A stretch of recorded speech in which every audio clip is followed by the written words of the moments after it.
This case in particular has always been about two completely different versions of what happened on that hike. Prosecutors say it was a deliberate, violent attack. Gerhardt allegedly pushed her toward a cliff, beat her over the head with a rock, and even allegedly tried to use syringes on her. But when he took the stand, he completely tried to flip that narrative. He told the jury that this was not planned, that it was not an attempted murder.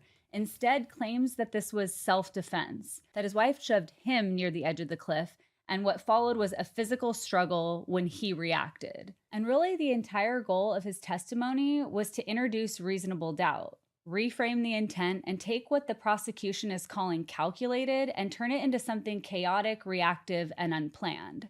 But remember, the jury isn't just hearing from him. They also heard from his son. And that's where, honestly, the entire tone of the courtroom shifted last week. Because his son, Emil Konig, took the stand and described a FaceTime call that happened shortly after the incident. And according to his testimony, his father didn't say anything about self-defense in that moment. Instead, he said something very different. Because his son told the court that his dad admitted that he, quote, tried to kill his wife. And not only that, but he described seeing what appeared to be blood, hearing his father not talk about coming back, and even making statements about what sounded like final decisions, like telling him to, quote, take care of his siblings. So just think about that for a second, because now the jury is sitting there with two versions of events being told within about 48 hours of each other. One version, the accused person on the stand under oath saying this was self-defense, and another version, according to his own son, in the immediate aftermath saying, I tried to kill her.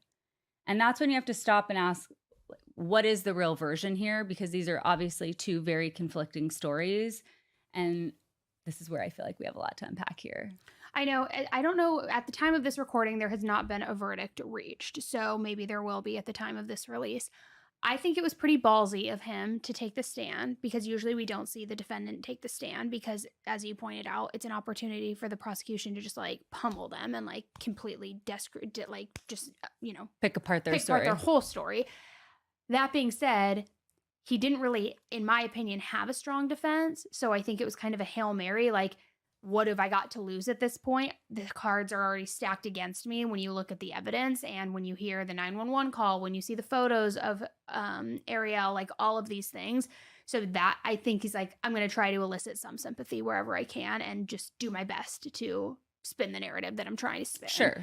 But I would be shocked if people believed it, because even if it's true, which he says she was having an emotional affair. They had been in couples counseling. She had said that she believed that it was working. That's why she agreed to go on this hike with him, which, by the way, was her birthday. Mm-hmm. And then he said, let's take a selfie near this cliff. She's like, no, I don't feel comfortable. And then that's when he like tried to shove her to get her closer to the cliff. That's when he then took the rock and allegedly started bashing her head in and then reached for the syringes.